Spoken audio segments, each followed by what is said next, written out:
এক রাতের টানা বৃষ্টিতেই যেন থমকে গেছে পুরো দক্ষিণ পূর্ব বাংলাদেশ। কোথাও পাহাড় ধসে ঝরে গেছে প্রাণ, তো কোথাও আবার কোমর সমান পানিতে বন্দি পরিবার।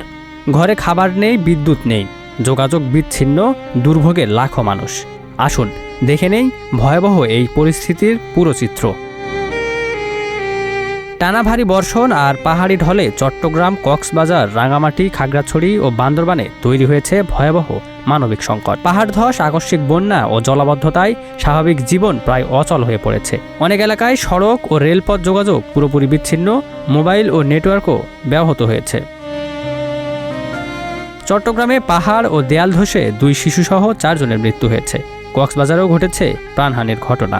প্রতিটি মৃত্যু শুধু একটি সংখ্যা নয়, একটি পরিবারের অপূরণীয় ক্ষতি। চট্টগ্রাম নগরের বহু এলাকায় হাঁটু থেকে কোমর সমান পানি জমেছে। বাসাবাড়ি, দোকানপাট, রান্নাঘর সবখানেই এখন শুধু পানি আর পানি। অনেক পরিবার চুলা জ্বালাতে পারছেন না, ছোট শিশু ও বয়স্কদের নিয়ে চরম কষ্টে কাটাতে হচ্ছে দিন। পরিস্থিতির অবনতির কারণে চট্টগ্রাম শিক্ষা বোর্ডের অধীনে এইচএসসি ও সমমানের পরীক্ষাও স্থগিত করা হয়েছে। অন্যদিকে খাগড়াছড়ির সাজেক ভ্যালিতে আটকা পড়েছেন 5 শতাধিক পর্যটক। টেকনাফ সেন্ট মার্টিন নৌপথ বন্ধ থাকায় দ্বীপে দেখা দিয়েছে খাদ্য সংকট। রাঙামাটি, বান্দরবান ও খাগড়াছড়িতে শত শত আশ্রয় কেন্দ্র খুলে দেওয়া হয়েছে। প্রশাসন, সেনাবাহিনী ও স্বেচ্ছাসেবকেরা ঝুঁকিপূর্ণ এসব এলাকা থেকে মানুষকে নিরাপদ স্থানে সরিয়ে নিতে কাজ করছেন। শুধু তাই নয়, আজ সকালেও বান্দরবানের লামায় একই পরিবারের 3 জন সহ 5 জনের মৃত্যুর খবর মিলেছে।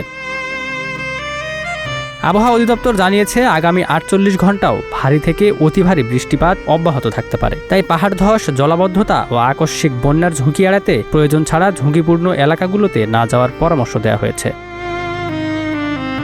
এই দুর্যোগে সবচেয়ে বড় লড়াইটা এখন সাধারণ মানুষের। কেউ হারিয়েছেন আপনজন, কেউ ঘরবাড়ি, আবার কেউ অনিশ্চয়তায় কাটাচ্ছেন প্রতিটি মুহূর্ত। এমন সময়ে সতর্ক থাকা এবং অসহায় মানুষের পাশে দাঁড়ানোই আমাদের সকলের দায়িত্ব। Ikramuzzaman, news flash 721।